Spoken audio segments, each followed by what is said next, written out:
around the world, almost all governments either started as or became tyrannies.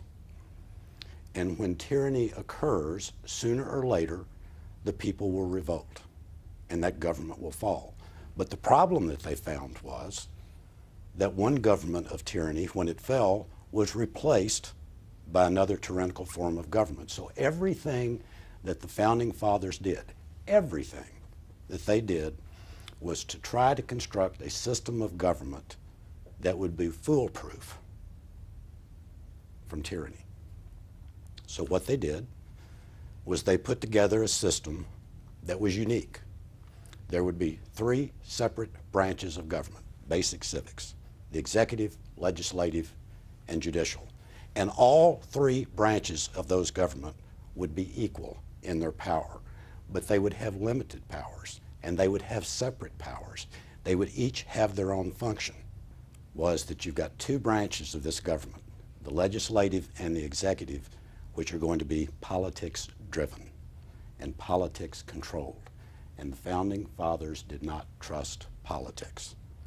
They recognized that political actions taken by those two branches of government, the executive and the legislative, would always be subject to whatever the action was: caprice, whim, bias, partisanship, radicalism, and yes, corruption.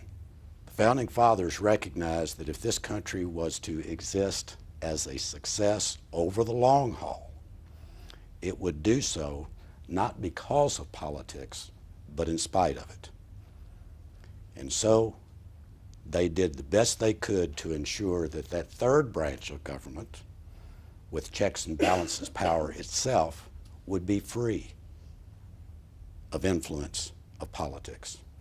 And that was the judicial branch. And when they sat down and wrote the most important piece of paper ever written in this country, and probably in the history of the world, government-wise, our Constitution, they recognized that that third branch had to be protected from political influence. And thus, in order to ensure, as best they could, the prevention of tyranny ever overtaking our government, these checks and balances incorporated this key term: that the United States of America shall always be governed by the rule of law and not the rule of man.